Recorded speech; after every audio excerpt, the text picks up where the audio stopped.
am His, therefore I am free. Yeah, free indeed.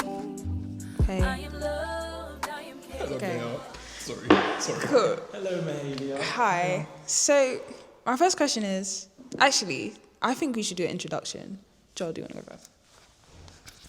My name is Joel, and How old are you? I'm 21.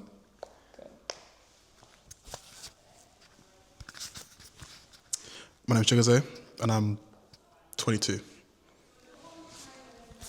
I'm Anaya. And I'm Jaden, and I'm 20 years old.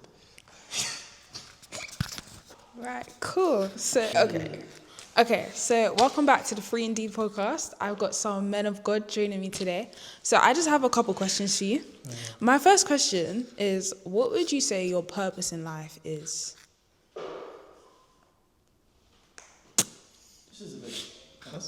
All right. I think you won't actually know what your purpose in life is until it really comes to you. I think it's a big question because you really don't know. You really don't know. What's the purpose of life? Is that the question? Or what's your purpose? What's my purpose in life? I think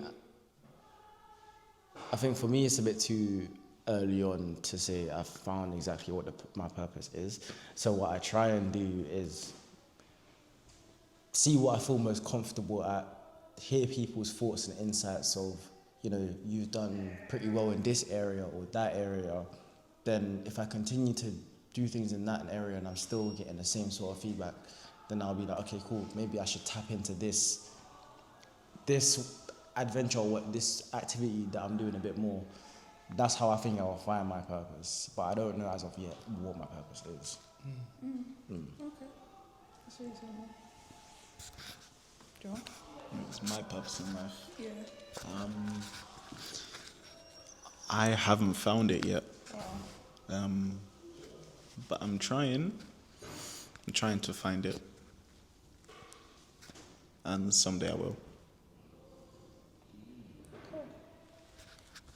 So it sounds like everyone's kind of on a journey to discovering themselves. Okay, this is totally a different way. What would you say is the most hardest thing about being a man of God in this society? What is the most what? Hardest thing about being a man of God in this society?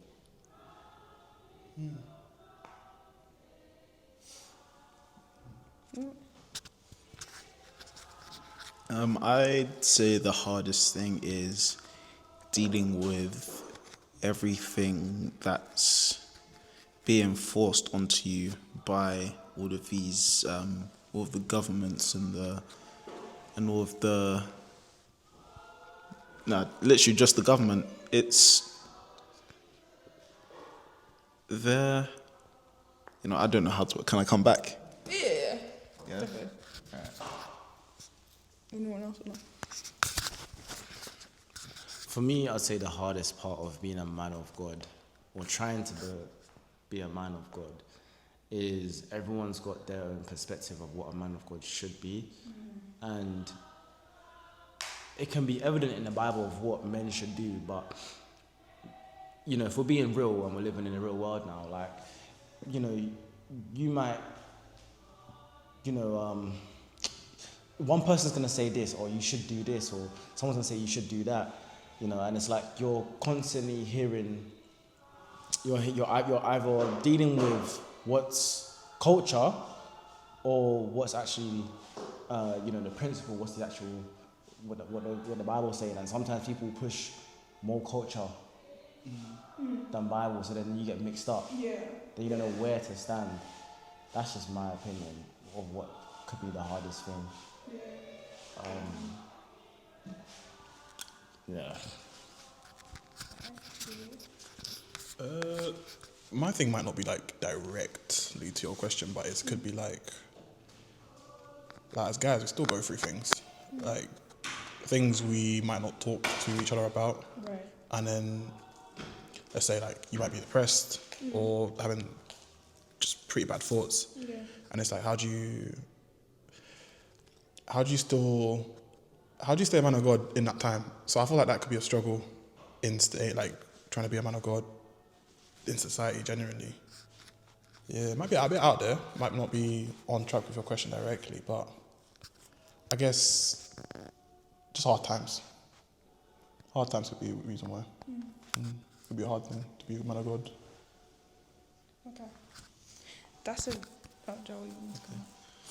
I'd say the hardest thing for me is consistency, because there's so much things that's going on. It's a bit hard to keep up sometimes, but you have to just keep remembering to come back, and you have to know that there'll always be a place that you can go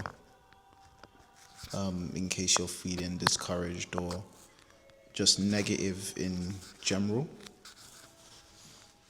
And I feel like that's comforting to me. Okay. Thank you. What you said, Chigozie, kind of led into my next question, my last question. How do you think people can, especially as men, be more vulnerable about what they're going through emotionally, if that makes sense? How can, because if someone is going through something, you don't know the next person might be going through the same, or you might have just come out of a season or something, and they're going through it now. What do you think one way is that someone could kind of be more, teaching people to be more vulnerable with how they're feeling? Especially as a man, where the culture tells you have to, boys don't cry, stuff like that. Okay. I feel like, okay, it's hard what I'm going to say, but I feel like you've just got to, in a sense, expose that to someone else and see how they react. Like, if you want to cry, just cry in front of someone and see how they react. Not as a test or anything, like if you're actually sad, just break the norm, and that person might also be going through something, and you end up talking about it, and then talking about it allows you to both be vulnerable. And in a sense, over time you'll feel better, but you know that that other person is going through something as well, and you can both try and help each other at the same time. Cool, that's a really good answer. Does anyone else want to answer? What's the question? The question was, how do you think men themselves can be more vulnerable, especially when they're dealing with something? I think we all just have to realize sometimes that everybody's going through their own personal struggles, and that it doesn't really,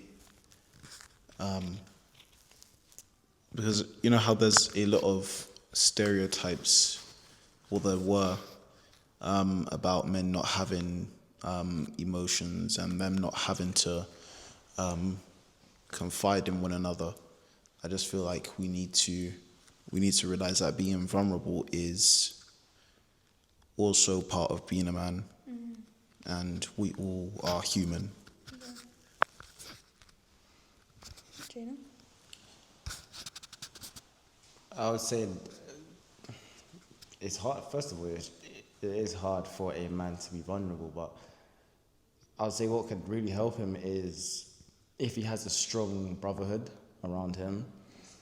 And I feel like if that's, if he has a brotherhood around him where he can genuinely trust them and they know that,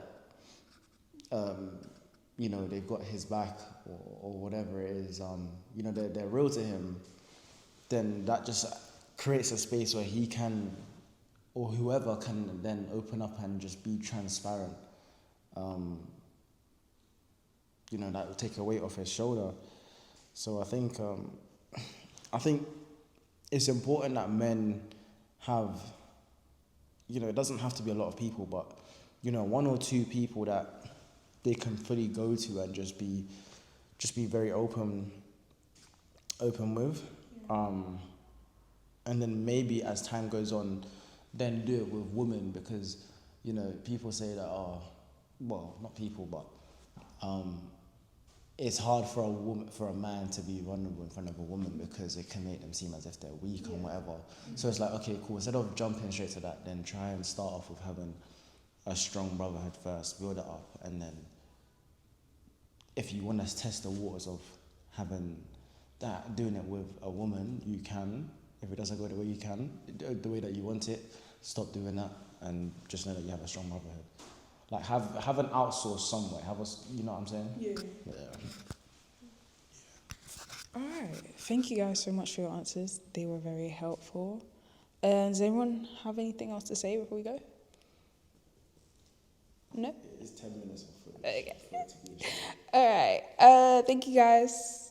Yeah. Peace.